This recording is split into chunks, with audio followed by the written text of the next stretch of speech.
आन्दोलनहरू हेऱ्यौँ, धेरै आन्दोलनहरू गर्यौँ, धेरै व्यवस्था पनि वास्तवमा नेपालले झेल्यो। राणा शासन झेल्यो, बीपी कोइरालाको नेतृत्वको 7 सालको क्रान्ति एउटा स्वतन्त्र न्यायका पक्षमा थियो, जनताबाट निर्वाचित मान्छेहरूले शासन गर्ने पक्षमा थियो र त्यो सरकारलाई अपदस्थ गरेर राजा महेन्द्रले ल्याएको निर्दलीय पञ्चायती शासन पनि हामीले 30 वर्ष हेऱ्यौँ।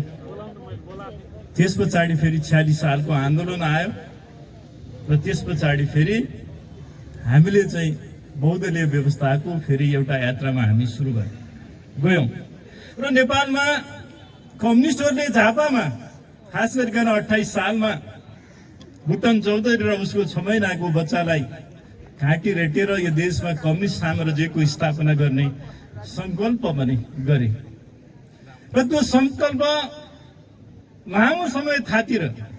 हुन त नेपाल कम्युनिस्ट पार्टीको स्थापना 2006 सालमा भएको, त्यो संकल्प हतियारैबाट नेपालमा फेरि कम्युनिस्ट शासनको स्थापना गर्ने उहाँहरूको संकल्प पनि लामो समय थातिरह्यो र पछि उहाँले पश्चाताप गर्नुभयो र के झापा विद्रोह आन्दोलन चाहिँ गलत थियो भनेर उहाँहरूले पश्चाताप पनि गर्नुभयो।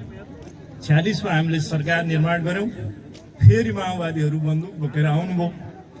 हामी नेपाललाई स्वर्ग बनाउँछौँ। नेपालमा हाम्रो सत्ता आइसके पछाडि कोही मान्छे गरिब हुँदैन, कोही मान्छे भोको नाङ्गो हुँदैन, घर नभएको त मान्छे हुँदैन, जागिर नभएको पनि कोही मान्छे हुँदैन। घर पनि हामी खास गरिकन चाहिँ गाउँका विपन्नहरूलाई चाहिँ सहरका ठुला घरहरूमा विस्थापित गरेर ती सहरका मान्छेहरूलाई हामी गाउँतिर खेती गर्नलाई पठाइदिन्छौँ भन्ने नाराहरू पनि उहाँहरूले दिनुभयो। हुन पनि हो, अब देशलाई स्वर्ग बन्ने सारा बिहान बेलुका चाहिँ खान नपाएका मानिसहरूले एकदम स्वर्गको चाहिँ परिकल्पना उहाँहरूको अगाडि पस्किँदाखेरि उहाँहरू पनि वास्तवमा चाहिँ एकदमै खुसी हुनुभयो। कतिपय विद्यार्थीहरू त स्कुल पढ्दा पढ्दै बन्दुकै बोकेर माओवादीको पछि लाग्नुभयो। त्यो मात्रै गर्नु भएन, आफ्नै बाउ आमालाई पनि गाउँमा अलिकति खान पिन सक्ने मान्छे थियो भने तेरो बाउ त सामन्त हो, तैँले गएर त्यसको खुट्टा भाँच भनेर पनि उहाँहरूले लाउनुभयो। त्यतिसम्म पनि ती मानिसहरूले गरे र त्यो संकल्पका निमित्त उहाँले बन्दुक उठाउनुभयो। झन्डै 16,000 मानिसहरू मारिए। उहाँहरूको सत्ता त आएन, बीचमा कम्प्रोमाइज गर्नुभयो र 62-63 को आन्दोलन सफल भएर राजालाई फेरि हामीले देशबाट चाहिँ सत्ताच्युत गरायो र धेरै यात्राहरू वास्तवमा चाहिँ यो नेपालले करिब यो 70 वर्षको इतिहासमा धेरै राजनीतिक उतार चढावहरू बिहोर्यो, भोग्यो र अन्तमा के एउटा ठहरिएको थियो भने, प्रमाणित भएको थियो भने संघीय लोकतान्त्रिक गणतन्त्र वास्तवमा चाहिँ नेपालको अन्तिम अब चाहिँ राजनीतिक पद्धति हो भनेर पूर्व पञ्चहरू पनि त्यही पद्धतिमा सामेल हुनुभयो र सारा कम्युनिस्टहरू पनि त्यही पद्धतिमा सामेल हुनुभयो र धेरैले बन्दुक बिसाउनुभयो र आएर चाहिँ सत्ता साझेदारी पनि गर्नुभयो र अब यो 2 तिहाईको सरकार निर्माण गर्ने बेलामा पनि धेरै कम्युनिस्टहरूको सपना 6 सालदेखि पढाइएको थियो। है मैले भनेकै कुरा कि सारा मानिस धनी हुने, सारा नदीमा जलविद्युत उत्पादन हुने, सारा तपाईको चाहिँ नदीहरूमा पछि आएर त पानी जहाज सरर घुम्ने, यता चीनबाट ठ्याक्क चाहिँ ट्रेन आएर रेल आएर टोखामा अडी ठ्याक्क रोकिने, अनि टोखाबाट त्यो चाहिँ रेल ठ्याक्क यता पोखरातिर मोडिने एउटा रेल, अर्को रेल चाहिँ यता लुम्बिनीतिर मोडिने, अर्को रेल चाहिँ झापातिर मोडिने। क्या सुन्दर सपना थियो। वास्तवमा यो दमौलीका मानिसहरूले पनि बिहान खाना खाएर ठ्याक्क काठमाडौँको सिंहदरबारको जागिर पनि भ्याउने, यहाँका मान्छेले लुम्बिनीतिरको जागिर पनि ठ्याक्क भ्याउने। अनि गृहिणीहरूलाई त के दुखै नहुने, घरको चुलामा पानी आएको जसरी खुरुरु पाइप आउने ग्यासको, के को सिलिन्डर बोक्दै हिँड्नु पर्ने, ठ्याक्क स्विच खोलेपछि ग्यास चुलामा, अनि खाना पाएपछि ठ्याक्क बन्द गर्ने।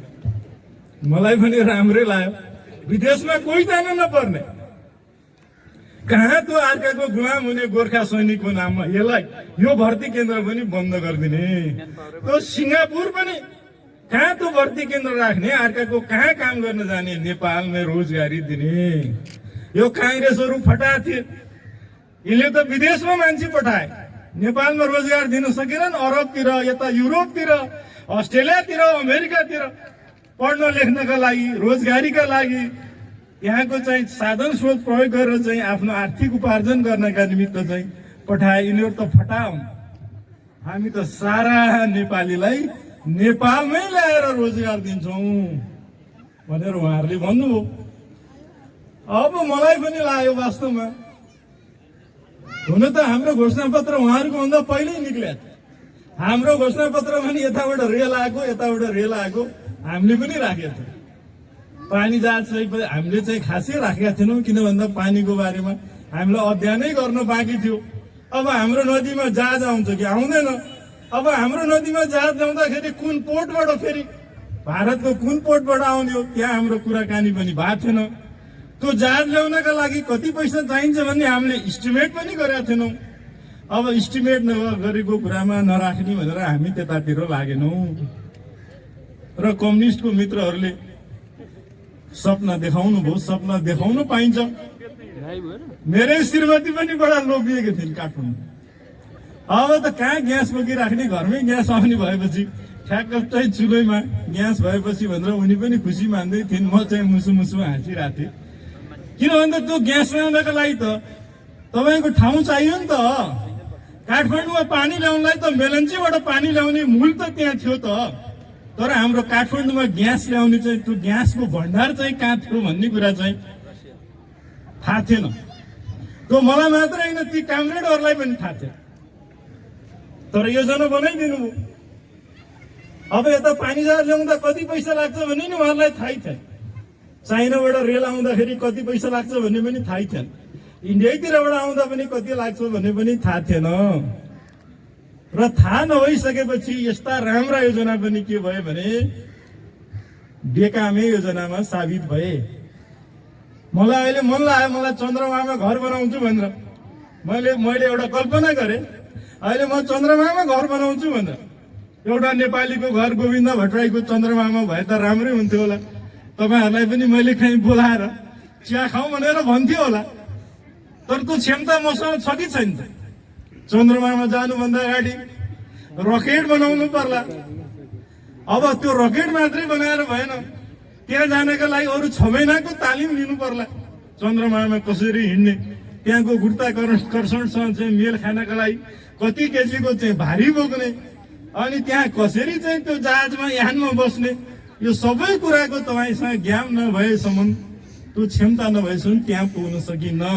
यस्तै कमरेड मित्रहरूले यस्तै योजना बाँड्नुभयो र उहाँहरूलाई पैसा कहाँबाट ल्याउने, अनि ग्यासको कुवा कहाँबाट ल्याउने, कहाँ छ त्यो, अब रोजगारी दिनलाई कति पैसा चाहिने, सबै मान्छेलाई घर दिँदा कति घर चाहिने, र सबै मानिसहरूलाई तपाईँको जग्गा दिँदाखेरि कति जग्गा चाहिने, र जब कपडा वितरण गर्नु पर्यो भने पनि देशभरिका कपडा नहुनेहरूलाई कपडा वितरण गर्दाखेरि कति मिटर, कति लाख मिटर कपडा चाहिने भन्ने कहीँ हिसाब किताब गर्नु भएन।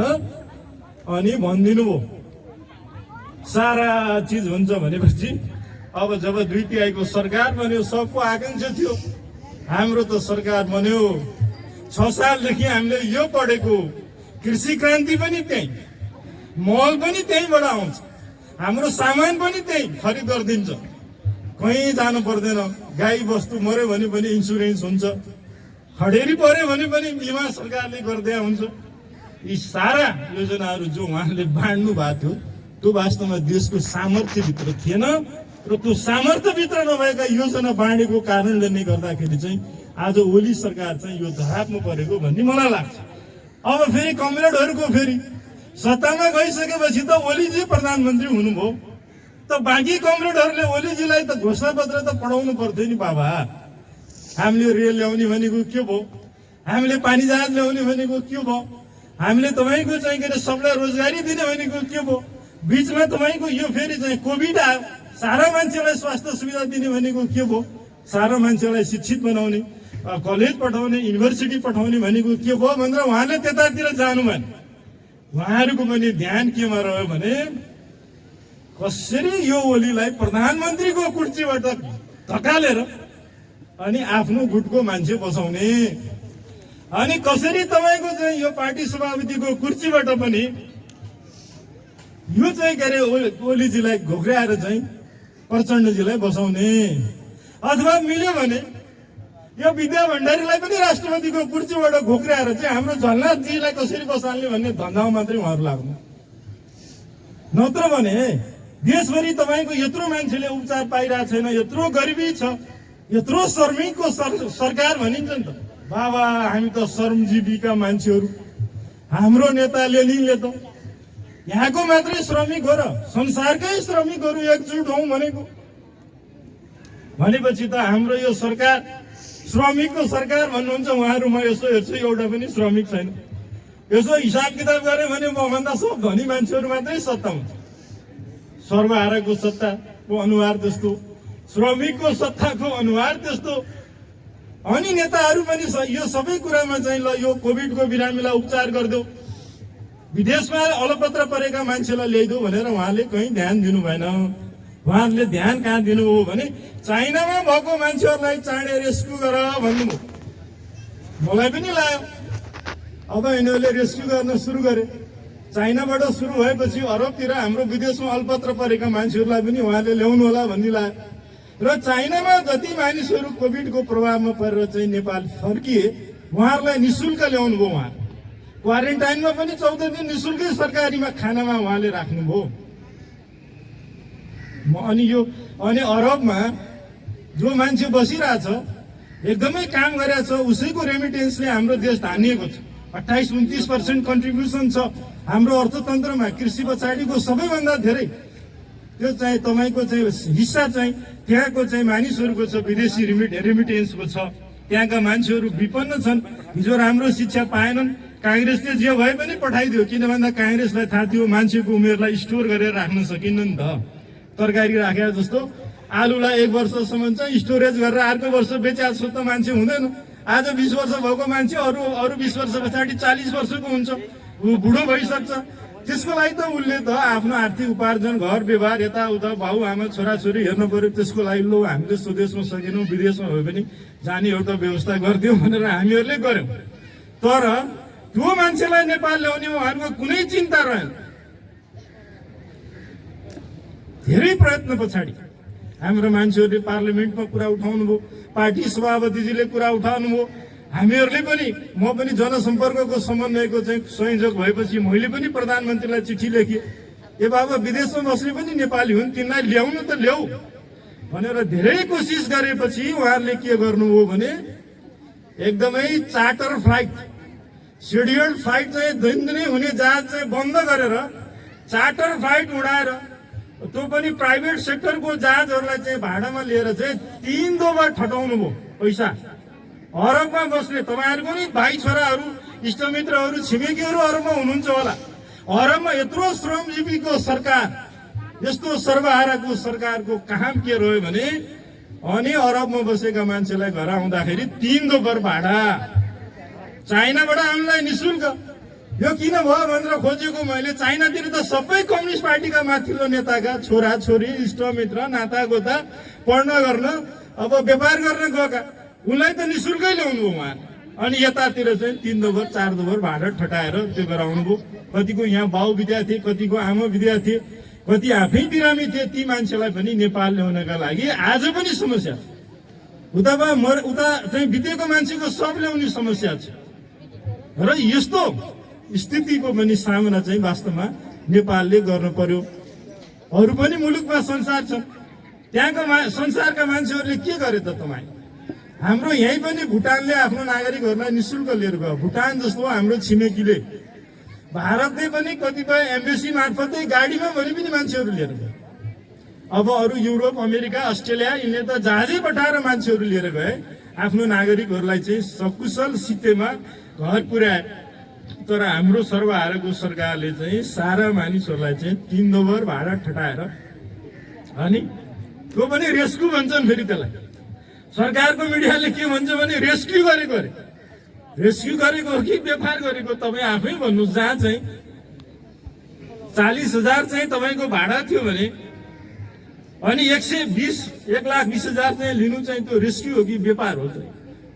त्यो त रेस्क्यु होइन, त्यो त व्यापार। यसरी चाहिँ सरकार चाहिँ व्यापारमा चाहिँ तल्लीन भएको अवस्था थियो। र यस्तै कारणले गर्दाखेरि जस्तो अब माओवादीकै कुरा गरौँ, यत्रो चाहिँ सपना स्वर्ग नेपाल बन्ने सपना बोकेका मित्रहरू बन्दुक बोक्नु भयो, कति त मार्नु भयो, कति मारिए, कति घाइते भए।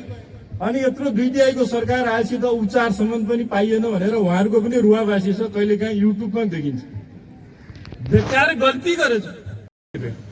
तनहुँ जिल्लामा मात्रै होइन, देशैभरि फेसबुक तपाईँले खोल्नुभयो भने बाबरे यस्तो पार्टीमा यत्रो वर्ष लागेर समय बर्बाद गरिएछ भन्ने मानिसहरू पनि आज धेरै भएको अवस्था छ। र यो किन आयो त यो अवस्था भन्दाखेरि चाहिँ उहाँहरूले आफ्नो चाहिँ दुईटियाको चाहिँ सरकार हुँदाखेरि चाहिँ जनताको सेवा गर्न उहाँहरू लाग्नु भएन। यो उहाँहरू मात्रै नलागे, संसारको कम्युनिस्टहरूले गर्ने त्यही हो। संसारका कम्युनिस्टहरूले गर्ने कामै त्यही हो भन्ने जनताको, जनयुद्ध गरे पनि जनताको लागि, निर्वाचन भए पनि जनताको लागि, काम भए पनि जनताको लागि, यो सारा 20औं शताब्दीमा एकदमै कम्युनिस्टहरूको लहर चलेको थियो। यी सारा यो संसारैभरि करिब 28वटा मुलुकमा चाहिँ वास्तवमा कम्युनिस्ट व्यवस्था थियो। यस्तै गरेर जनतालाई ढाँटेर, जनतालाई चाहिँ खिचेर, जनतालाई पेलेर जनताको स्वतन्त्रतालाई चाहिँ कुण्ठित पाएर चाहिँ उहाँले जो अगाडि जानुभयो, त्यो कारणले गर्दा आज संसारबाट चाहिँ कम्युनिस्ट व्यवस्था चाहिँ ढलेर अहिले 4-5वटा मुलुकमा मात्रै भएको अवस्था छ। र त्यसैले साथीहरू के आजको दुर्घटना के हो? आजको दुर्घटना वास्तवमा चाहिँ उहाँहरूको अन्तर्कलहले सिर्जना गरेको दुर्घटना हो भन्ने मलाई लाग्छ। अन्तर्कलह के का लागि थियो? अब भ्रष्टाचारको त कुरा अहिले गरिहाल्नु। हुन त अब ओलीजीले चाहिँ लिक्वान सिङ्गापुर जसले बनाए, लिक्वानको एउटा चाहिँ सेन्टेन्स चाहिँ उहाँले कम्युनिस्टहरूले, त्यो बाबुरामजीले पहिला ल्याउनु भएको थियो, पछि ओलीजीले पनि त्यसलाई अनुसरण गर्नुभयो। 0 टोलरेन्स भ्रष्टाचार भने भ्रष्टाचार चाहिँ हामी गर्नै दिँदैनौँ, हुनै दिँदैनौँ, त्यो हामी सहँदैनौँ। लिक्वानले पनि त्यस्तै गरेको थियो सिङ्गापुरमा। त्यहाँ भ्रष्टाचार वास्तवमा चाहिँ थिएन नै भनिन्छ। र त्यो देशले चाँडै विकासको पनि धेरै ठुलो चाहिँ उसले फड्को पनि मार्यो। उहाँले यता भन्नुभयो के भने 0 टोलरेन्स। यतातिर जनयुद्ध पनि के भन्नुहुन्थ्यो भने यो सरकार बस्ने त एकदम भ्रष्टाचार गरे भनेर उता देखाइराख्ने, अनि यतातिर जनताको चाहिँ आफू लुटिराख्ने। व्यापारी यति पैसा दिए है, नत्र तेरो खुट्टा भाँचिन्छ भनेर यता आफू लुटिराख्ने, उता देखाउँदा चाहिँ उता भ्रष्टाचार भनिराख्ने। यो पनि ठ्याक्कै देखाउँदा 0 टोलरेन्स भनिराख्ने, अनि चाहिँ यताको पनि पैसा आफ्नो गुटको खातामा, यताको पैसा पनि आफ्नो गुटको खातामा, उताको चाहिँ ठेक्काको पैसा पनि गुटको खातामा। यदि त्यो गुटको खातामा चाहिँ नगरेर सबैलाई बाँडीचुँडी गरे भए यो झगडा पनि हुन्थेन, यो मध्यावधि पनि हुन्थेन भन्ने मलाई लाग्छ। अनि गुटको खातामा गयो, नियुक्ति पनि सबै गुटको खातामा गयो। अब सारा चाहिँ मन्त्रीहरू पनि प्रदेशका सकेसम्म उनकै आफ्नै बनाए भनेपछि त हामी त कम्युनिस्ट, यो पार्टी त, यो त सत्ता त कम्युनिस्ट पार्टीको अन्डरमा हुनुपर्छ भन्ने उहाँहरूको द्वन्द्व सुरु हो। हुन पनि हो, कम्युनिस्ट पार्टीमा त सत्ता त पार्टीले चलाउँछ। किन भन्दा कम्युनिस्ट पार्टीमा चाहिँ हाम्रोभन्दा अलिकति फरक छ अन्तको कम्युनिस्टसँग। सेनाको प्रमुख पनि कम्युनिस्टकै चाहिँ अध्यक्ष अथवा महासचिव हुन्छ, राष्ट्रपति पनि उही हुन्छ, अनि तपाईँको चाहिँ सरकारको प्रमुख पनि उही हुन्छ। भएपछि त उसैले चलाउने भयो। तर उहाँहरूको द्वन्द्व के सुरु भयो भनेदेखि ल पार्टी ठुलो कि सरकार ठुलो, पैसा पनि आफ्नै गोजीमा, पद पनि आफ्नै मान्छेका खोल्तीमा, अनि हामी चाहिँ के का लागि छौँ भन्ने झगडा। र यो अन्तर्कलहले वास्तवमा चाहिँ आज देशलाई चाहिँ यो अप्ठ्यारो अवस्थामा चाहिँ पुर्याएको छ। अब यो अवस्थामा पुर्याएको छ, अब यसलाई कसरी निकाल्ने? हाम्रो संविधान बनाउने धेरै मान्छेहरू चाहिँ सभासदजीहरू पनि हुनुहुन्छ। अब उहाँहरूले चाहिँ एउटा कुराको परिकल्पना गर्यौँ भनेर भन्नुभएको छ। हुन त त्यसको व्याख्या गर्ने अन्तिम अधिकार उहाँहरूले चाहिँ फेरि सर्वोच्च अदालतले नै दिनुभएको छ। उहाँहरूको चाहिँ छलफल त्यो बेला संविधान बनाउँदाको के सुनिन्छ भने यो प्रधानमन्त्रीको पद भनेको चाहिँ भयङ्कर चाहिँ अस्थिरताको कारक हो। यसलाई धेरै बलियो बनाएर राख्नु पर्दैन। यसलाई चाहिँ हात खुट्टा बाँधेर यसले अरू धेरै काम चाहिँ पार्टीको यसले चाहिँ नमान्ने गरेर चाहिँ यसलाई कुर्सीमा राखिराख्नु भन्दा यसलाई चाहिँ पार्टीकै अन्डरमा चाहिँ राख्नुपर्छ। यसलाई मध्यावधि जस्तो कामहरू गर्न दिनु हुँदैन भनेर बनाएको भन्नुहुन्छ उहाँहरूले। अब संविधान बनाउने जतिको कुरा सुन्यो भने उहाँहरू त्यसै भन्नुहुन्छ, हाम्रो नेताहरू पनि त्यसै भन्नुहुन्छ। अब त्यो भन्दा भन्दै पनि एक ठाउँमा उहाँहरूले मध्यावधि हुँदैन भनेर लेखिदिनु पर्थ्यो कि नेपालको संविधानमा अब मध्यावधि कहिले हुने छैन। निर्वाचित सरकारको चाहिँ प्रतिनिधि सभाको कार्यकाल चाहिँ 5 वर्षको हुनेछ भनेर ठ्याक्कै लेखिदिए अब वास्तवमा कोही चोरबाटो चाहिँ हुन्थेन जस्तो मलाई लाग्छ।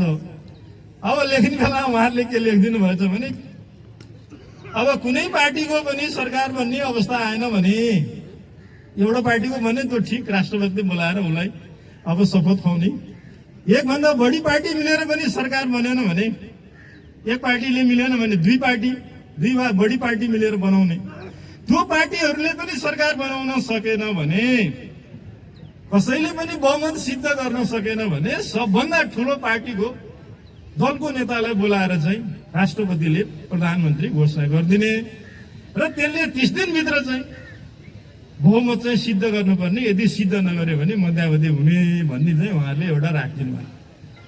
धारा 85 को कमार के राखिदिनु भएछ भने अगावै यो संविधान के अरे प्रतिनिधि सभाको विघटन भएकोमा बाहेक यसो कार्यकाल चाहिँ 5 वर्षको हुनेछ भनेर राखिदिनु भएको।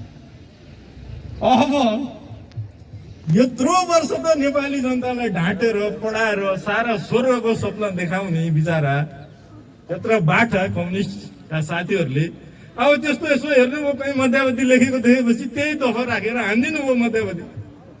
अब उहाँहरू त बाठो मान्छे हुनुहुन्छ, उस्तै पर्यो भने यो नदी नै हामी माथि फर्काएर पानी यतै फर्काएर यतै हामी पानी जहाज चलाउँछु पनि भन्नु बेर छैन उहाँहरूले, त्यो पनि भन्न सक्नुहुन्छ। अब यस्तो बाठो मित्रहरूलाई चाहिँ त्यति ठाउँ पाएपछि उहाँहरूले त्यही टेकेर मध्यावधि गरिदिनु भयो। अब साथीहरू भन्नुभएको छ मलाई, अब यो केन्द्रीय समितिले चाहिँ एउटै आवाज बोल्नु पर्यो भन्नुहुन्छ। एउटै आवाज त कम्युनिस्टहरूको मात्रै हुन्छ, उहाँहरू त फुट्नु भएको छ अहिले। काङ्ग्रेसमा अहिले चिन्तन मन्थन त हुन्छ तपाईँको। अब हाम्रो पार्टीमा त्यस्तो थियो पहिला, बिपीकै टाइममा पनि थियो, सशस्त्र क्रान्ति गर्ने कि सत्याग्रह गर्ने। बिपी कोइरालाको 4 सालमा स्थापना भएको राष्ट्रिय काङ्ग्रेस, हामीले भन्दा पनि संविधान बनाउने हाम्रा नेताहरूले, अग्रजहरूले, संविधान निर्माताहरूले चाहिँ त्यो अधिकार चाहिँ सर्वोच्च अदालतलाई दिनुभएको छ। अब एकातिर हामीले सर्वोच्च अधिकार के अरे अदालतलाई अधिकार दिएका छौँ, अर्कोतिर हामीले ओलीलाई चाहिँ असंवैधानिक काम गर्यौँ भनेका छौँ। त अब हामीले सर्वोच्चको फैसला आउनुभन्दा पहिले नै हाम्रो यही हो भनेर चाहिँ हामीले के त भन्नु पर्यो। त्यो गर्दा हामीले न्यायिक सर्वोच्चतालाई मानेको पनि भएन। ओलीजीले चाहिँ जसरी चाहिँ संविधान मिच्यो भने हामीले पनि त्यो कुरा मिचेको देखिन्छ नि त। त्यो भएर काङ्ग्रेस चाहिँ अहिले के छ भने आफ्नो छलफलकै क्रममा छ। अब माधव नेपाल प्रचण्डजीहरूले पनि भन्न सक्नु भएको छैन नि त, अदालतले जेसुकै निर्णय गरोस्, हाम्रो कुरा यो, हामी कुनै हालतमा संसद पुनर्स्थापना बाहेक तलमाथि गर्दैनौँ र हाम्रो अन्तिम फैसला यो, हामी अब आन्दोलनमा हिँड्यौँ भन्दा त उहाँहरू पनि हिँड्नु भएको छैन भने त हामीले किन हतार गर्नु पर्यो? संसद पुनर्स्थापना गरे पनि ल अदालतले गरेर सम्मानित अदालतले ठिकै छ, त निर्वाचनमा जाने कुरा गर्यो भने पनि हामीले किन भाग्ने? निर्वाचनबाट भाग्ने कुरै छैन। अब लोकतन्त्रको त वास्तवमा प्राण भनेकै निर्वाचन हो। 5-5 वर्षका निर्वाचन हुने, स्थानीय तहको निर्वाचन हुने, प्रदेशको हुने, यो त हामीले ल्याएको व्यवस्था हो नि त। पार्टीहरूले निर्वाचनमा भाग लिने, एउटा मात्रै पार्टी नहुने, पञ्चायतको जस्तो निर्दलीयता नहुने भनेपछि हामीले किन त्यसमा चाहिँ हतार गर्नु पर्यो? हतार गर्नुभन्दा पनि राम्रो रिजल्ट चाहिँ वास्तवमा तिर देशलाई लानुपर्छ भन्ने मलाई लाग्छ। त्यही भएर हाम्रो बिचमा पनि मतान्तर अलिअलि बाहिर आएकै छ र हाम्रो बैठक पनि जारी नै छ। अब यो आन्दोलनले गर्दा, यही कार्यक्रमहरूले गर्दा हाम्रो बैठक अलि सरेको छ। 6 गतेतिर हाम्रो बैठक छ तपाईँको। अब 6 गते पछाडिको बैठकले चाहिँ निर्णय देला के गर्छ निर्णय त्यसमा आफ्नो आफ्नो पनि कुरा हुन्छ, मेरो आफ्नो होला, अर्कोको आफ्नो होला है। मणिजङजीले चाहिँ कुरा उठाउनु भयो, मेरो एकदमै मित्र, हामी त सँगै स्कुलमा पनि पढे, एकदमै उहाँले कुरा उठाउनु भयो। उहाँले चाहिँ लोकतन्त्रमा निर्वाचनैमा चाहिँ नजाने हो कि भनेर डराउनु भए पनि हुन्छ। निर्वाचनबाट हामी चाहिँ भाग्ने कुरा छैन। लोकतन्त्र चाहिँ वास्तवमा चाहिँ निर्वाचनको चाहिँ एकदमै प्राण हो। निर्वाचन भनेकै लोकतन्त्रको प्राण हो। बिना लोकतन्त्र त चाहिँ के अरे बिना निर्वाचन त लोकतन्त्र तपाईँको चाहिँ बज्दैन नि। त्यो भएको हुनाले हामीलाई खालि एउटा खतरा छ, यो चाहिँ के अरे निर्वाचन पनि नहुने अनि के अरे यो पुनर्स्थापनामा पनि नहुने जस्तो खतराको बाटोबाट चाहिँ देशलाई जानुबाट चाहिँ नेपाली कांग्रेसले रोक्नुपर्छ भन्ने मलाई लाग्छ। किन भन्दा त्यस्तो अवस्थामा चाहिँ देशमा संवैधानिक सङ्कट आउँछ। हाम्रो संविधानले के कल्पना गरेका छैन भने कि मध्यावधि घोषणा भइसके पछाडि कथम कदाचित मध्यावधि निर्वाचन सम्पन्न हुन सकेन विभिन्न कारणले गर्दा, त नसकेको अवस्थामा के गर्ने भन्ने चाहिँ व्यवस्था चाहिँ हाम्रो संविधानमा छैन तपाईँ। र त्यो नभएको कारणले त्यस्तो अवस्थामा चाहिँ देश चाहिँ संवैधानिक सङ्कटमा जान सक्छ र त्यो अवस्थाबाट चाहिँ हामीले रोक्नुपर्ने आवश्यकता छ नेपाली कांग्रेस पार्टीको, मलाई त्यो लाग्छ।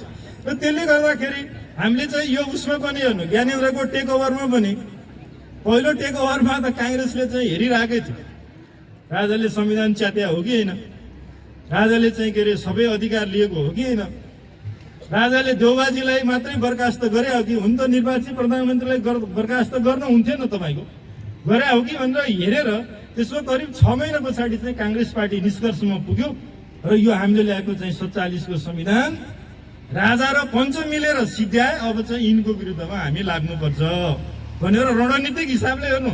पहिले कांग्रेसले गणतन्त्र भनेको थिएन, पहिले भनेको थिएन, तपाईँको अधिनायकवादी राजतन्त्रको अन्त गर्ने भनेर भनेको थियो र लास्टमा चाहिँ राजतन्त्रकै अन्त गरियो। तर त्यो आन्दोलन पनि टेक ओभरको 6 महिना पछाडि सुरु भयो र त्यस पछाडि हामीले माओवादीदेखि सबै अरू दललाई साथ दिएर चाहिँ 12 बुधे यावत सारा कुराहरू भएपछि चाहिँ अनि वास्तवमा चाहिँ देशमा चाहिँ गणतन्त्रको स्थापना भएको अवस्था हो।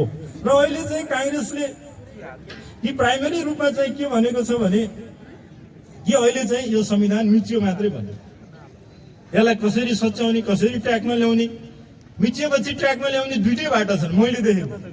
एउटा पुनर्स्थापनाले नै त्यसलाई ट्र्याकमा लिएर आउँछ, अर्को चाहिँ निर्वाचनले पनि त्यसलाई लिएर आउँछ। अब यो मध्ये कुन रोज्ने भन्ने नेपाली कांग्रेसको आफ्नो चाहना होला, तर अहिले चोइस चाहिँ देशमा छैन नि हाम्रो बिचमा। त्यो कुरा चाहिँ सर्वोच्च अदालतले त्यसको चाहिँ निर्णय दिनुपर्छ र त्यसको निर्णय हामी मान्छौँ भनेर भनेको अवस्थामा चाहिँ अब हामीले चाहिँ अब यो के अरे अरू दलले जस्तो चाहिँ हामीले लाग्नु पनि भएन। दम्भ र घमण्डले उन्माद हुन्छन्। जसरी हामीले घरमा चाहिँ 3-4 महिना पालेर राखेको साँढेलाई छोड्यो भने त्यसले खेतीपातीदेखि लिएर मान्छे केही नहेरी दायाँ बायाँ सब नसोचिकन हिँड्ने कुद्ने गर्छ नि। त्यस्तै तरिकाले शासकहरूले आफ्नो एउटा बाटो बिराएपछि, बाटो छोडेपछि, घमण्ड र दम्भले उनीहरू अगाडि बढेपछि मुलुक र जनताले, लोकतन्त्रले बेला बेलामा नेपालमा दुःख पाइरहेकै स्थिति छ। जब नेपाली कांग्रेसले 104 वर्षको राणा शासन फाल्यो, त्यसपछि नेपाली कांग्रेसकै नेतृत्वमा सरकारहरू पनि बन्यो, संसद पनि बन्यो र त्यसलाई त्यति बेलाका राजा प्रत्यक्ष देखिने गएर अगाडि राजा पछाडि अरू थुप्रै शक्तिहरू थिए, तिनीहरूले चाहिँ त्यसलाई अपदस्थ गर्यो, त्यसलाई को गर्यो। त्यो संसदीय व्यवस्था र यो लोकतन्त्र भन्ने चिजलाई तिनीहरूले त्यहीँनिर मास्न निमुट्न खोज्यो। फेरि त्यो बिचमा पञ्चायतको उदय भइसके पछाडि बिचबिचमा थुप्रै सङ्घर्षहरू नेपाली कांग्रेस तपाईँ हामीले गर्नु पर्यो। पछाडि फेरि केही कम्युनिस्टहरूको सहायता समेत उनीहरूलाई पनि पुछार लगाएर हामीले 46 सालको जनआन्दोलनहरू गऱ्यौँ। त्यस पछाडि पनि मुलुकमा पुनर्स्थापनाहरू भयो प्रजातन्त्रको, त्यसपछि पनि संविधान बन्यो र लोकतान्त्रिक अभ्यासहरू भए, संसदीय व्यवस्थादेखि अरू थुप्रै कुराहरूमा हामी अगाडि बढ्यौँ। त्यति बेला फेरि कम्युनिस्टहरूले पञ्चायतमा मण्डली प्रविधिबाट लोकतन्त्रवादीहरूलाई सिद्ध्याउने काम त गरेकै थिए। कहिले राजासित मिल्ने, कहिले कोसित मिल्ने गरेर लोकतन्त्रवादीहरूलाई दुःख दिने काम पनि गरेकै थिए। 46 सालको उपलब्धि पछाडि, आन्दोलन पछाडि, प्रजातन्त्रको पुनर्स्थापना पछाडि फेरि कम्युनिस्ट नामकै अर्को माओवादीले मुलुकमा विध्वंसात्मक तरिकाले विद्रोह गर्ने न्युमा जनधनको क्षति गर्यो, मुलुकलाई नै एउटा अनिश्चिततातर्फ लग्यो। त्यो पनि तपाईहरु यहाँ बुझ्नुपर्ने के छ भन्दा पञ्चायतमा पनि तिनीहरू राजासितै मिले लोकतन्त्रलाई सिद्धाए। 46 सालको प्रजातन्त्रको पुनर्स्थापना पछाडि पनि तिनीहरूले फेरि कम्युनिस्टहरूले नै यो मुलुकको लोकतन्त्रलाई सिद्ध्याउने खेलाहरू खेले। त्यस पछाडि 62-63 को जनआन्दोलन फेरि नेपाली काङ्ग्रेसले गर्नु पर्यो। त्यति बेला पनि राजाहरूले शासकहरूले झ्याली गरेका थिए। फेरि नेपाली काङ्ग्रेसकै नेतृत्वमा 62-63 को आन्दोलन सफल भयो। त्यस पश्चात फेरि अर्को नियति दोहोरियो कि तत्कालीन नेकपा माओवादीले चाहिँ 64 सालमा चुनावहरू जसरी भए पनि अनेक तरिकाले जित्यो। त्यति बेला सरकार उसले बनाए। त्यति बेला संविधान बनाउनको लागि जनताहरूले दिएको अभिमत, त्यति बेला संविधान बनाउनको लागि चाहिँ एउटा लहर र हाम्रा सम्पूर्ण दाजुभाइ दिदीबहिनीहरू धेरै व्यक्तिहरू लोकतन्त्रवादी धेरै हाम्रा दाजुभाइ दिदीबहिनीहरू मारिए, दिन दहाडे मारिए। हामी सबै त्राही र त्रासमा हिँड्नुपर्ने स्थितिमा त्यसको अन्त्यको लागि दिएको अभिमत तिनीहरूले संविधान त बनाएनन्। तिनीहरूले 4 जना कम्युनिस्ट नेताहरूलाई प्रधानमन्त्री बनाउने बाहेक अरू केही काम गरेनन्। तिनीहरूले संविधान बनाउनु पर्ने मूल एजेन्डालाई उनीहरूले छोडेर प्रधानमन्त्री कति धेरै बनाउने, कम्युनिस्टका प्रधानमन्त्री भन्ने लाइनमा उनीहरू लाइन लागे। त्यस पछाडि फेरि 70 सालमा काङ्ग्रेसले चाहिँ चुनाव जित्नु पर्यो। लोकतन्त्रको लागि, संविधान लेख्नको लागि काङ्ग्रेसले एउटा नेतृत्व गर्यो। अनि सुशील कोइरालाज्यूको चाहिँ नेतृत्वमा संविधान जारी भयो। त्यति बेला राष्ट्रपति रामवरण यादवज्यूले त्यसलाई चाहिँ जारी गर्नुभयो। फेरि हेर्नुहोस् अर्को नीति, यो सबै अस्तव्यस्ततालाई टुङ्ग्याउने काङ्ग्रेस, हरेक आन्दोलनको चाहिँ नेतृत्व गर्ने काङ्ग्रेस, राणा फाल्ने पनि काङ्ग्रेस, पञ्चायत फाल्ने पनि काङ्ग्रेस, संविधान ल्याउने पनि काङ्ग्रेस। तर फेरि अहिले एउटा सर्वसत्तावादका नाउँमा, निरङ्कुशताको न्युमा कम्युनिस्टहरूले एउटा अप्राकृतिक गठबन्धन गरेर फेरि उनीहरूको हातमा गयो सरकार, उनीहरूको हातमा गयो सत्ता। त्यसपछि उनीहरूले संविधान कार्यान्वयन गर्ने होइन, संविधानलाई च्याप्ने, मास्ने र त्यसलाई कुल्चिने कामहरू उनीहरूले गर्यो। हरेक परिवर्तनको नेतृत्वदायी भूमिका काङ्ग्रेसले गर्ने, तर त्यस पछाडिको उपलब्धि कार्यान्वयन गर्ने कुरामा, उपलब्धिलाई चाहिँ संस्थागत गर्ने कुरामा, लोकतन्त्रलाई सुदृढीकरण गर्ने कुरामा, संहितालाई मजबुत बनाउने कुरामा, तपाईँ हाम्रा अधिकारहरूलाई कार्यान्वयन गर्ने बेलामा फेरि यिनीहरूले झ्याली गर्न थाले। झ्याली गरिसक्यो। एउटा सुखी नेपाली, समृद्ध नेपाली भन्ने नारा त तपाईँ हामीलाई एउटा भ्रम छरे। उनीहरूले ग्यास दिने कुरा गरे, चुलोमा रेल ल्याउने कुरा गरे, यी सब हावादारी गर्थे। तिनीहरूले हामीले यो 3 वर्षमा एकदम धैर्यतापूर्वक हामीले चाहिँ सरकारलाई हेऱ्यौँ, हामीले सहयोग पनि गर्यौँ। कतिपय मौलिक हकका विधेयकहरू पास गर्ने हिसाबले हुन्छ, अरू थुप्रै कुराहरूले हामीले चाहिँ एउटा स्थायी र शान्ति, एउटा चाहिँ राजनैतिक स्थिरता खोजेका थियौँ। यो बिचमा सरकार शक्तिशाली त पञ्चायतमा पनि थियो नि, राणाहरूको कालमा पनि सरकार शक्तिशाली थियो। हामीले सरकार मात्रै शक्तिशाली खोजेका थिएनौँ कि यो देशको राजनीतिक र यो देशको शान्तिको स्थिरता र स्थायित्व हामीले खोजेको थियौँ। तर तिनीहरूले त्यसतर्फ उनीहरू लागेनन्। सरकारले जुन असंवैधानिक कदम चाल्यो त्यसको विरोध गर्न आज हामी यहाँ उपस्थित भएका छौँ। हिजोका दिनहरूमा जुन अस्थिरता देशमा उत्पन्न भयो, लामो समयसम्मको अस्थिरता, 7 सालदेखि आजसम्म 70 वर्षमा हामीले 43 वटा प्रधानमन्त्रीहरू फेर्यौँ यो देशमा। कुनै पनि सरकारले, कुनै पनि प्रधानमन्त्रीले 5 वर्षको कार्यकाल पूरा गर्न सकेन।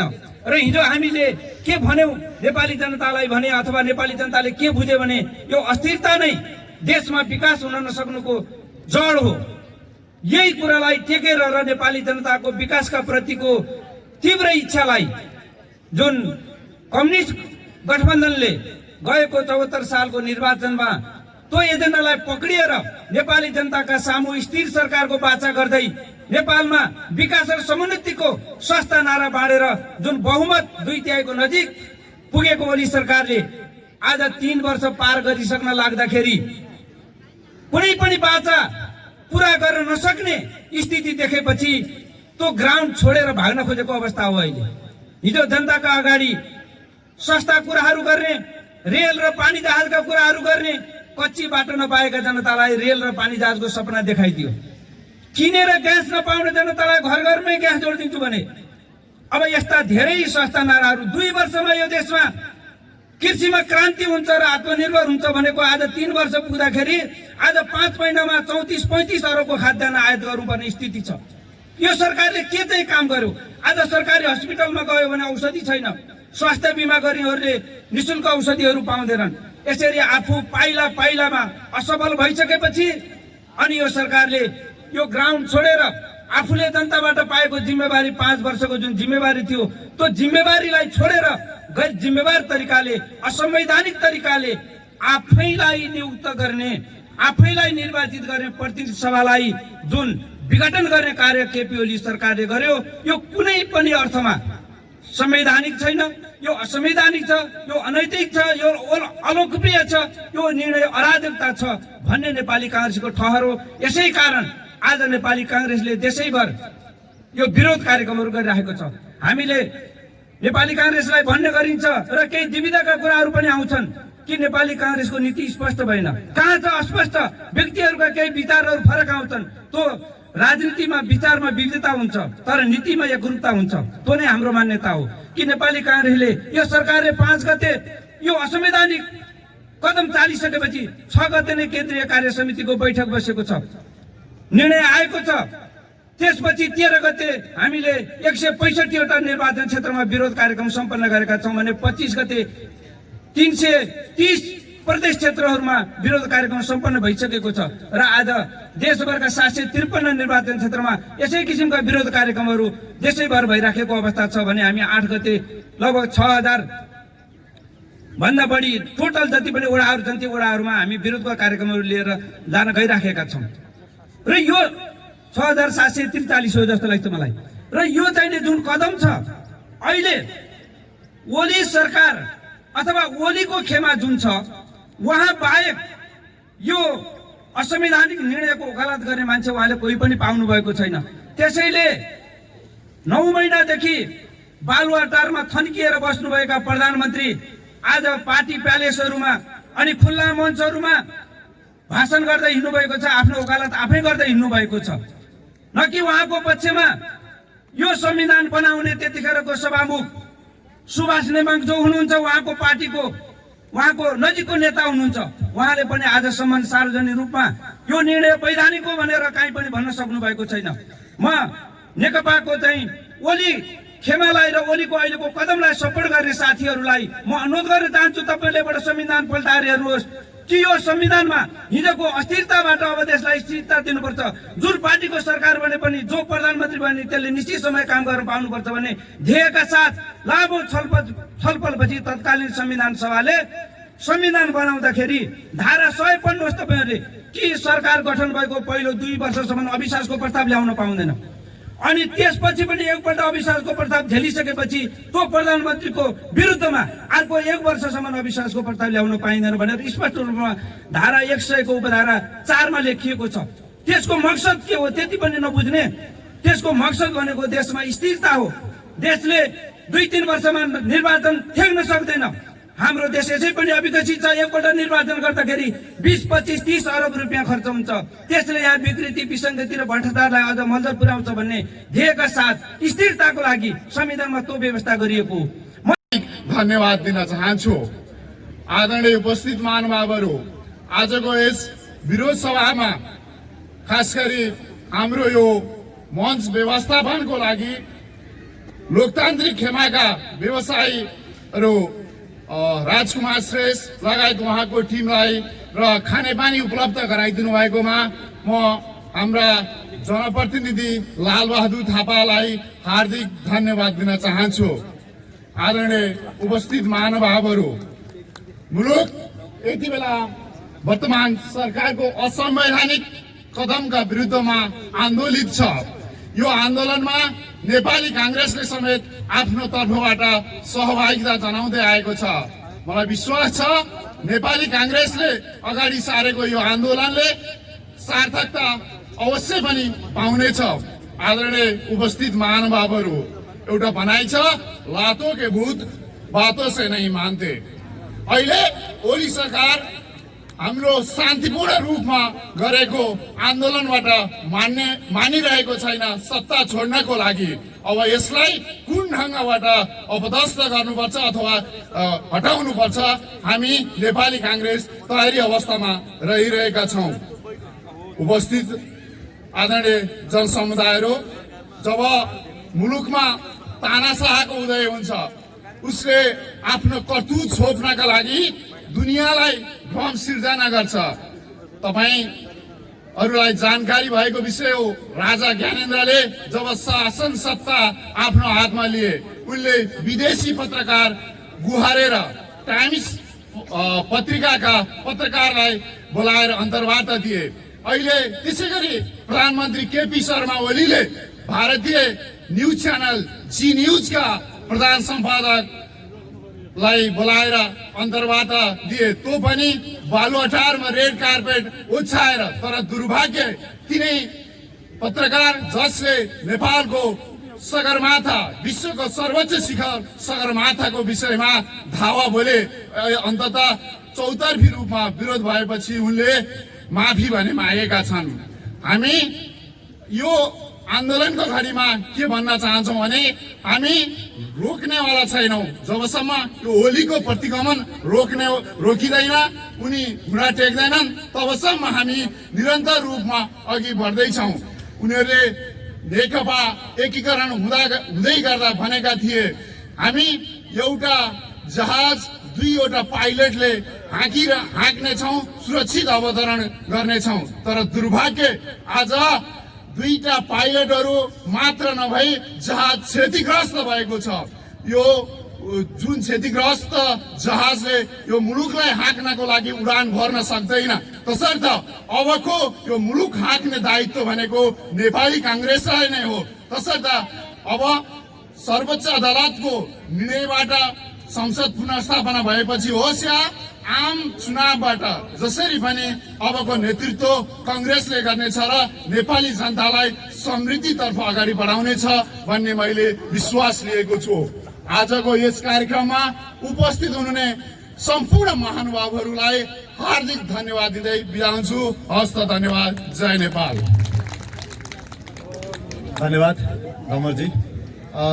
हामी कार्यक्रमको अन्तमा आइसकेका छौँ। यो कार्यक्रम सञ्चालनको क्रममा केही त्रुटि भएमा म नगर सचिव मोहन कुमार श्रेष्ठ क्षमा चाहन्छु र म अन्तमा सम्पूर्णलाई के अनुरोध गर्न चाहन्छु भने, र नेतृत्ववर्गलाई पनि के अनुरोध गर्न चाहन्छु भने, विगतका दिनहरूमा जस्तो अबको दिनहरूमा नेपाली काङ्ग्रेसले कुनै पनि यो अहिले असंवैधानिक कदम भन्दै गर्दा हामीले पनि कुनै पनि अब निर्वाचनमा जाने क्रममा, भोलिका दिन निर्वाचन जाने क्रममा हामीले कसैसँग हातेमालो नगरिकन टुटेका नेपाली काङ्ग्रेसका मनहरूलाई जोडेर नेपाली काङ्ग्रेसको एकलौटी अभियानमा जानुपर्छ भन्ने कुराको अनुरोध म नेतृत्वलाई अनुरोध गर्दै यहाँ तमाम उपस्थित सम्पूर्ण नगरवासी बुवा दाजुभाइ तथा दिदीबहिनीहरूलाई आज यो कार्यक्रम सफल पार्न आइदिनु भएकोमा म मेरो व्यक्तिगत तर्फ र नगर समिति तर्फबाट पनि धन्यवाद दिँदै यो कार्यक्रम सञ्चालनमा लागि पनि भने के त्रुटि हुन गयो त्यसको लागि क्षमा चाहन्छु र यो कार्यक्रम समापन गरिदिनु हुन आज यस कार्यक्रमका सभापति एवं व्यास नगर समितिका सभापति आदरणीय शान्ति रमण वाग्लेज्यूलाई अनुरोध गर्दै म पनि यो कार्यक्रमबाट बिदा हुन चाहन्छु। धन्यवाद। नमस्ते। जय नेपाल।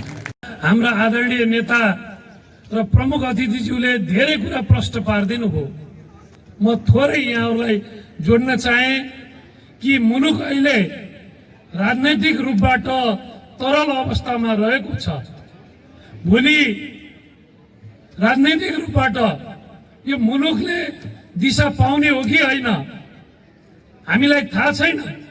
यदि हामीले यो खबरदारी गरेनौँ भने नेपाली काङ्ग्रेसले यो विषयमा गहन तरिकाले आफ्ना आवाजहरू बुलन्द गर्न सकेन भने मलाई लाग्छ यो मुलुक प्रतिगमनतर्फ फेरि उन्मुख हुनेछ। फेरि हामीले दुःख पाउनेछौँ कि हामीले भनेका थियौँ ६५-६३ को आन्दोलनमा हाम्रा आदरणीय नेता गिरिजाप्रसाद कोइरालाले अब भावी पुस्ताले आन्दोलन गर्न नपर्ने गरेर नेपालको मुहार फेरिन्छ भनेर गिरिजाबाबुले भनेको मैले अहिले ताजै लागेको छ। तथापि यस्ता खलनायकहरूले सरकार चलाएको खण्डमा फेरि नेपाली जनताले आन्दोलनमा घुमिन पर्ने अवस्था आउँदो रहेछ कि चुनावका बेलामा हामीलाई धेरै किसिमबाट सूचनाहरू प्राप्त भएका थिए। शेरबहादुर नेपाली काङ्ग्रेसका प्रधानमन्त्रीले चुनाव गराउने अवसर पाउनु भएको थियो। पार्टीलाई अहिले हाम्रो अनुकूलता छैन, चुनाव गराउनु हुँदैन भन्ने धेरै सूचना प्राप्त हुँदा हुँदै पनि विधि र एउटा लोकतान्त्रिक प्रक्रिया मुताबिक चुनावमा जानुपर्छ। हामीले संविधान निर्माण गर्यौं, अब चुनाव गरेर काङ्ग्रेसले जितोस् हारोस् हामीलाई मतलब छैन। काङ्ग्रेससँग हामीले जनतामा जानुपर्छ भनेर चुनाव हामीले गर्यौं। शेरबहादुर देउवाको नेतृत्वमा चुनाव सम्पन्न भयो। लोकप्रिय नारा र झुटा नाराका साथ नेकपा तत्कालीन नेपाल कम्युनिस्ट पार्टी एमाले र माओवादीहरूले झुटा नाराका साथ आफूलाई जनतामा पस्किए र निर्वाचित भएर गए। तथापि हामीले त्यतिखेर भनेका थियौं कि यो कम्युनिस्टको गठबन्धन र कम्युनिस्टका झुटा नाराहरू पूरा हुन सक्दैन भने हामी हाम्रो कुरा राखेका थियौं। राख्दा राख्दै नेपाली जनताले उनीहरूलाई जिताए। आफूले प्रतिबद्धता गरेको घोषणा पत्रमा कामहरू राम्रो हुन सकेनन्, मुलुक राम्रोसँग विकास निर्माणमा फड्को मार्न सकेन। त्यस पश्चात उनीहरूकै पार्टी बीच झै झगडा सुरु भयो कि सरकारले लोकप्रिय काम गरेन भनेर उनीहरूकै अर्का नेताहरूले कुरा गर्न थाले, असहमति प्रकट गर्न थाले। त्यही असहमतिका बावजुद केपी ओली प्रधानमन्त्रीले के भन्नुभयो भने आफ्ना मनगणन्ते कुरा गरेर मलाई घेराबन्दीमा पारियो, मलाई साथीहरूले अविश्वासको प्रस्ताव ल्याउनु भयो, मलाई महाभियोग लगाइँदैछ, राष्ट्रपतिलाई महाभियोग लगाइँदैछ भन्ने अनुमानका आधारमा संविधानमा नभएको व्याख्यालाई उठाएर राष्ट्रपतिलाई आफ्नो विश्वासमा लिएर यो एउटा प्रतिगमन कार्य संसदलाई विघटन गराउनु भयो। आज हामी त्यही कुराको विरोध गरेर हिजो जसरी काङ्ग्रेसको एउटा आफ्नो अस्तित्व र गरिमा रहेको छ, सबै शासन प्रणालीलाई सच्याउने काम नेपाली काङ्ग्रेसले गरेको छ। अब यो प्रतिगामी कदमको पनि नेपाली काङ्ग्रेसले अगुवाई गरेर सच्याउनेछ भन्ने विश्वासका साथ किन नहोस्, यो 2/3 जगमा सरकार बनेपछि, केपी ओलीको नेतृत्वमा यो सरकार बनेपछि, यो ऐतिहासिक जिम्मेवारी केपी ओलीलाई प्राप्त भएपछि र आगामी दिनमा यतिको शक्तिशाली सरकार बन्छ कि बन्दैन भन्ने दुविधामा अहिले हामी रहेको अवस्थामा केपी ओलीले यो संसदको विघटन गर्नुभयो। यो सरकारलाई, यो जनताको अपवादलाई, यो जनताको मतलाई अपमान गर्नुभयो। उहाँले एउटा सपना त देखाउनु भयो। केपी ओलीले भन्नुभयो पानी जहाज ल्याउँछु, रेल ल्याउँछु। आज कोही नेपाली भोकै मर्न पर्दैन, सबैको घर घरमा ग्यासको पाइप जोड्छु भन्नुभयो। हामी उत्साहित भयौं। अब पक्कै पनि यो मुलुक समृद्धिको बाटोमा अगाडि बढ्छ, पक्कै पनि यो मुलुकले स्थायित्व प्राप्त गर्छ। अब हामी फर्केर लोकतन्त्रको कुरा गर्नु पर्दैन, यो संविधानको सुरक्षाको चिन्ता हामीले गर्नु पर्दैन। यो मुलुक समृद्धिको बाटोमा अगाडि बढ्छ भन्ने हामीलाई लागेको थियो। धेरै समय बिताउनु परेन, आजभन्दा भोलि राम्रो होला भनेर हामीले विश्वास लियौं, तर यो मुलुक बेथितिको बाटोमा अगाडि बढ्यो। यो मुलुक अधिनायकवादको बाटोमा अगाडि बढ्यो। यही बीचमा भ्रष्टाचार जन्मियो, हुर्कियो, मौलायो। प्रधानमन्त्रीले दायाँ भ्रष्टाचारीलाई राखेर बायाँ भ्रष्टाचारीलाई राखेर भन्नुभयो अब म भ्रष्टाचारीको अनुहार हेर्दिन भन्नुभयो। हामीले विश्वास गर्यौं, त्यो कुरा धेरै दिन टिकेन। आज हामी सबैले महसुस गर्यौं कोभिड हामीले बेहोर्नु पर्यो। कोभिड बेहोर्दै गर्दा आज विश्वभरका नेता नेतृत्व मिलेर कोभिडको सामना गरे। यो विश्वका कुनै नेता र कुनै नेतृत्व यो बीचमा अपमानित पनि भएनन् र आफ्ना जनताका सुख दुःखसँग पनि जोडिए। तर नेपालको सरकारले न यो समस्या बुझ्यो, न यो समस्या देख्यो, न हाम्रो सुखसँग देखियो, न हाम्रो दुःखसँग जोडियो। उल्टो यो बीचमा पनि कसरी भ्रष्टाचार गर्ने, कसरी पैसा कमाउने भन्ने कुरामा मात्रै केन्द्रित रह्यो।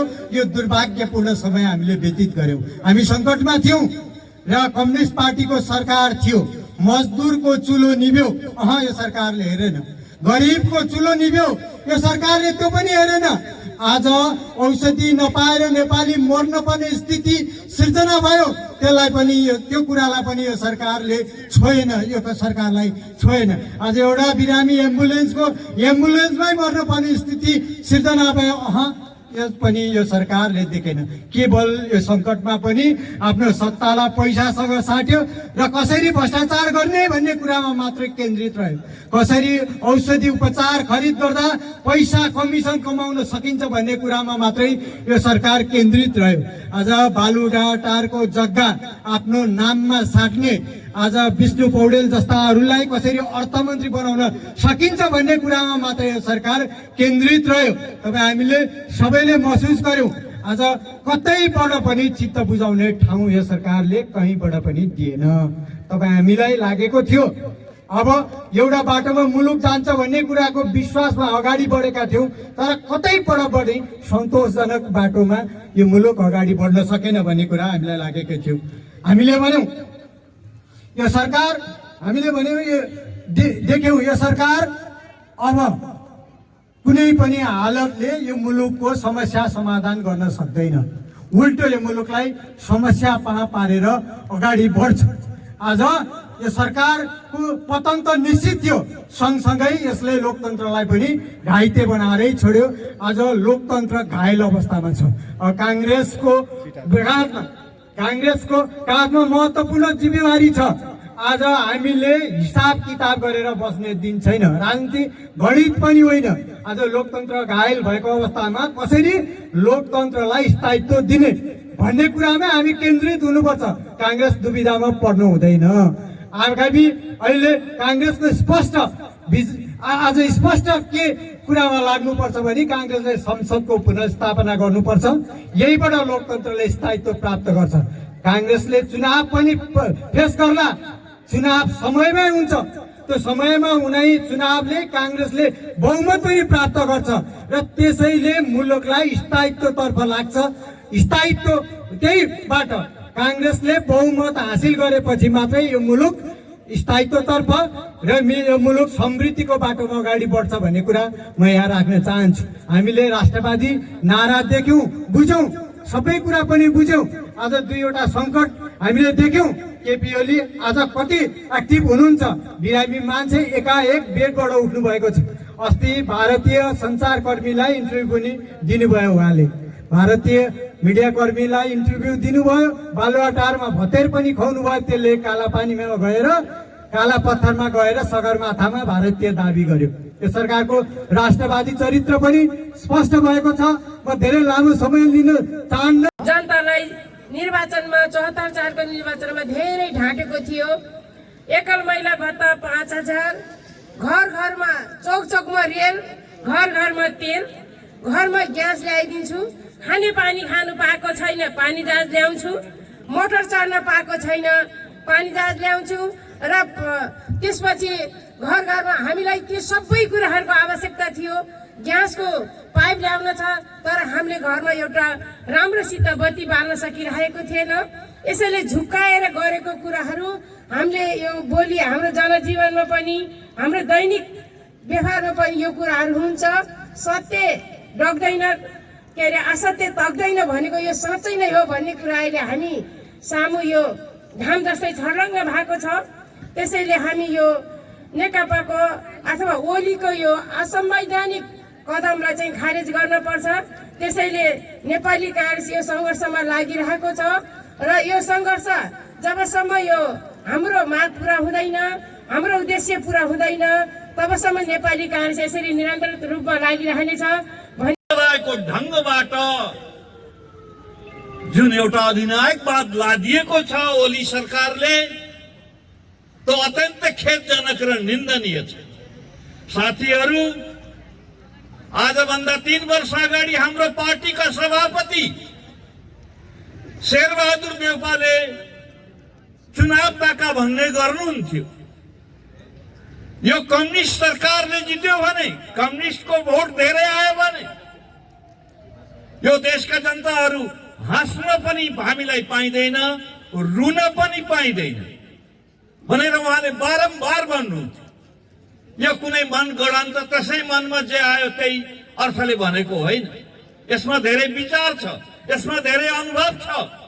किनभने अब यो माओवादीलाई शान्ति प्रक्रियामा ल्याएर गिरिजा प्रसाद कोइरालाले चुनाव गर्न लगाउँदा माओवादीले पटक पटक भन्ने गरे, के भन्ने गरे तपाईहरुलाई सम्झाउँछु, बिर्सनु भएको छ। हामी जित्ने चुनाव मात्रै लड्छौँ, अहिले बेला भएको छ पख भनेर विभिन्न पटक मिति सारेर पनि उनीहरू चुनावमा गएर ठुलो पार्टी बने।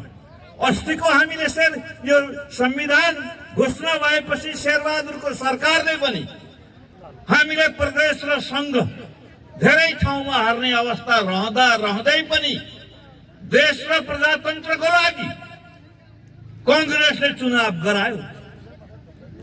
यो के हो भने कम्युनिस्टहरूको यो सर्वसत्तावाद उनीहरूको चरित्र हो। त्यसैले हाँस्न पनि पाइँदैन, रुन पनि पाइँदैन भनेको अर्थ त्यही हो। सङ्घर्ष गरिसकेपछि लोकतन्त्र प्राप्त गरेका थिएन। 2007 सालदेखि 2062-63 सालको आन्दोलन पछि यहाँसम्म आइपुग्दाखेरि हामीले जुन खालको एउटा प्रजातान्त्रिक आन्दोलनमा हामीले आफूलाई सबै साथीहरूले जुन खालको एउटा नेपालमा प्रजातन्त्र चाहिन्छ, लोकतन्त्र चाहिन्छ भने जुन खालको एउटा तपाईँहरू सबै लाग्नुभयो, त्यही कारणले गर्दा आज हामीले लोकतन्त्र प्राप्त गरेका छौँ, लोकतन्त्र प्राप्त गरेका थियौँ।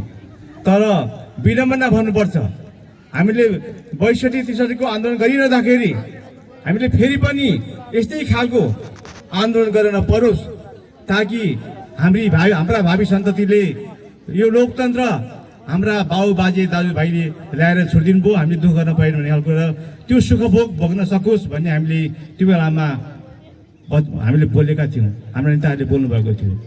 तर आज विडम्बना, आज फेरि हामीले बडो दुःखसँग सङ्घर्ष गरेर प्राप्त गरेको लोकतन्त्रलाई फेरि अफर गर्ने काम सुरुवात भएको छ।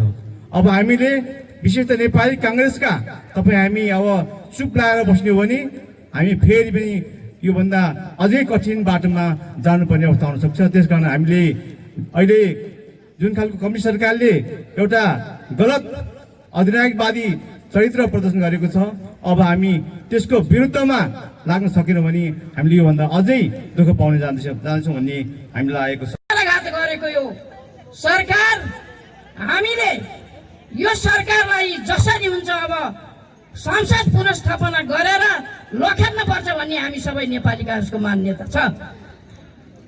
भ्रष्टाचार, महिलालाई हुने विभिन्न हिंसा गरेर यो सरकार अझै पुगेन। औषधिको किट खरिद गर्दा समेत यो सरकारले भ्रष्टाचार गरेको छ। लाजा मर्नु अझै केही सिप नलागेर यो नेकपाको सरकार अब कसरी यो नेपालमा स्थापित हुन सक्छ? अब बहुमतको सरकार हामीले जे गरे पनि हुन्छ भन्ने खालका कामहरू गर्दा गर्दै यो सरकार अब चाहिँ विघटन हुन पुगेको छ, हुन्छ भन्ने पनि हाम्रो मान्यता छ। त्यसैले हामीले विभिन्न तहमा आन्दोलन गर्दै आएका छौँ। आज सम्पूर्ण दाजुभाइ तथा दिदीबहिनीहरू, तपाईँहरू घरको काम छोडेर आन्दोलनमा यो सरकारले गरेको यो असंवैधानिक कदमलाई सहयोग गर्नका निमित्त यो चौधमा उपस्थित भएका छौँ। हामी सबैले विरोधका शब्दहरू ठाउँ ठाउँमा बोलेर विरोध गरेर यो सरकारलाई चाहिँ ढाल्ने प्रयत्न हामी गरिरहनु पर्छ। यो व्यासनगर समितिको आयोजनामा आज यो कार्यक्रम तयार भएर आउनुभएका सम्पूर्ण दिदीबहिनीहरू चाहिँ नेपाल, आज व्यासको जन्मभूमि हामीले आज विरोध कार्यक्रम गर्दै गर्दा हामीले सम्झिरहेका थियौँ। हामीलाई पनि र हाम्रो पार्टीलाई पनि सडकमा आएर सधैँ हाम्रा पुर्खाले गरेको, सधैँ पुर्खाले गरिरहेको आन्दोलन निरन्तरता गर्न थिएन। तर जब जब लोकतन्त्रमाथि अन्याय हुन्छ, जब जब संसदमाथि नै प्रहार हुन्छ, जब जब राजनीतिक दल र नेतामाथि विधिष्ठा हुने काम गर्छ, त्यस्ता विरुद्धमा भएका सम्पूर्ण गतिविधिहरूको विरुद्धमा नेपाली काङ्ग्रेस हामी घरमा ढोका धोएर बस्न सक्दैनौँ। त्यसैले आज सम्पूर्ण दाइ दिदीहरू, दाजुभाइहरू आज हामी उपस्थित भएका छौँ।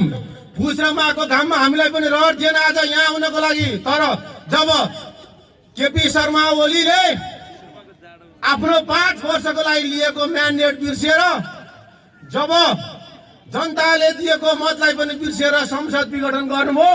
त्यसका विरुद्धमा संसद चाहिन्छ। हामी संसदमा बहस गर्न तयार छौँ। तपाईँ चाहनुहुन्छ भने सडकमा पनि तयार छौँ। हामी राजालाई शासन सत्ता फाल्दाखेरि हामीले अनवरतमा 1 महिना जेल जीवन बिताएका थियौँ। संविधान भन्दा माथि बसेका राजालाई त फ्याँक्यौँ भने महोदय राष्ट्रपतिज्यू, म आजको यहाँबाट तपाईँलाई सन्देश पठाउन चाहन्छु। होस् गर्नुहोस्, तपाईँले यदि सरकारले पठाएको सबै कुरा 24 घण्टा नबित्दै स्वीकृति गर्नुभयो भने तपाईँको पद धरापमा पर्नेछ। राष्ट्रपतिज्यू, म यहाँ भएका सम्पूर्ण दाजुभाइ दिदीबहिनीलाई यो उद्घोष गर्न चाहन्छु कि नेपाली काङ्ग्रेसले किन बोलेन। हामी संसदमा बोल्दै थियौँ, सुन काण्डको विरुद्धमा बोल्दै थियौँ, निर्मला हत्याकाण्डलाई समात्नको लागि बोल्दै थियौँ, हामीले व्हाइट बडी काण्डको विरुद्धमा बोल्दै थियौँ, नबोलेको होइनौँ। तर हामीले संसदमा बोलेका थियौँ किनकि नेपाली काङ्ग्रेस संसदीय प्रणाली चाहन्छ। त्यसैले संसद पुनर्स्थापना हुनुपर्छ। नेपाली काङ्ग्रेसलाई भनेको यो कुरा यदि सुनवाई भएन भने हामी चरणबद्ध रूपमा आन्दोलन जानेछौँ। साथीहरू, सम्पूर्ण दिदीबहिनीहरूलाई हामीले यो अनुरोध गर्न चाहन्छौँ दाजुभाइ दिदीबहिनीहरूलाई कि यदि हाम्रो आवाज सुनिएन, यदि तोकिएको समयमा निर्वाचनको लागि निर्वाचन आयोगलाई तयारी गरिएन भने र संसद पुनर्स्थापना गरिएन भने केपी ओलीज्यू वैशाख महिनाको तपाईँले घोषणा गरेको निमित्तको भोलिपल्ट तपाईँ यो सरकारबाट निस्किनुहुनेछ। तपाईँले 2 दिन पनि रहनु पाउनुहुने छैन। यो भन्दै सम्पूर्ण तमाम दाजुभाइ दिदीबहिनीहरूलाई लोकतन्त्रको लागि आफ्नो आवाज प्राण दिनु हुनको लागि हामी अगाडि बढ्नेछौँ। हाम्रो लागि साथ दिएर अगाडि बढ्नुहुन अनुरोध गर्दै यहाँबाट बिदा हुन्छु। धन्यवाद। जय नेपाल। 14वटै वडाका नेपाली काङ्ग्रेसका नेता तथा कार्यकर्ताहरू सक्रिय रूपमा सहभागी हुनुभएको छ। हामी अब केही बेरमा औपचारिक कार्यक्रम सुरु गर्न गइरहेका छौँ। आजका कार्यक्रमका प्रमुख अतिथि पार्टीका केन्द्रीय सदस्य गोविन्द भट्टराई पनि कार्यक्रम स्थलमा आइपुग्नु भएको छ। हामी यो कार्यक्रम अवधिभर यहाँहरूलाई सक्रिय रूपमा सहभागिता जनाइदिनको लागि हार्दिक अनुरोध गर्दछौँ। हाम्रो कार्यक्रम त्यति लामो हुँदैन, त्यस कारणले गर्दा यहाँहरू धैर्यतापूर्वक बसिदिनको लागि पनि म हार्दिक अनुरोध गर्दछु।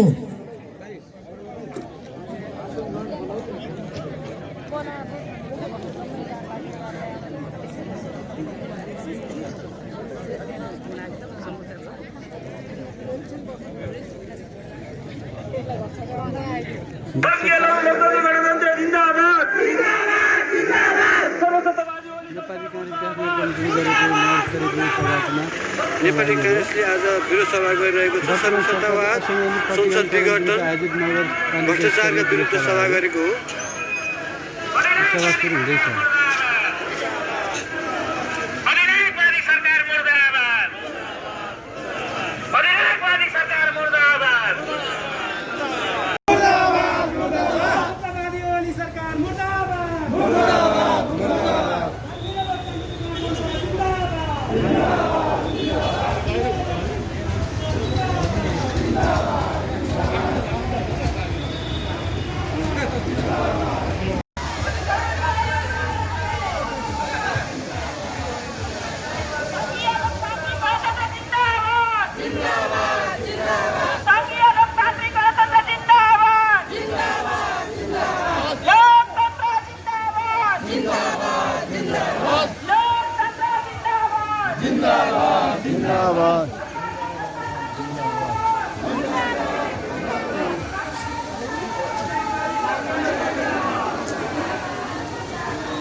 कानून शासन कायम कर, कानून शासन कायम कर, कानून शासन कायम कर। नेपाली कांग्रेस जिंदाबाद।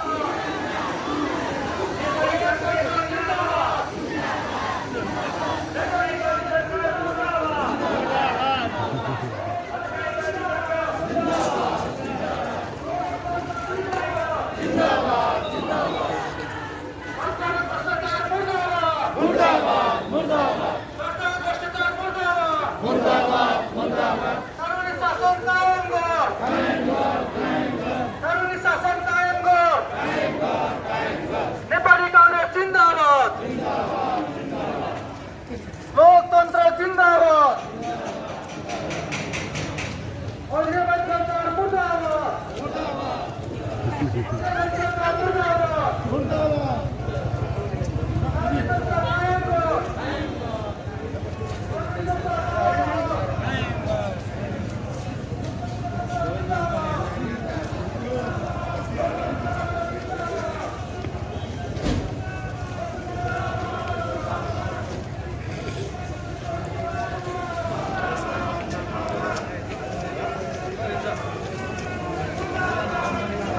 संसद विघटन, भ्रष्टाचार र सर्वसत्तावादको विरुद्ध आज काङ्ग्रेसले सभा गरिरहेको छ। सभा यो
नेपाली कांग्रेस जिंदाबाद नेपाली कांग्रेस जिंदाबाद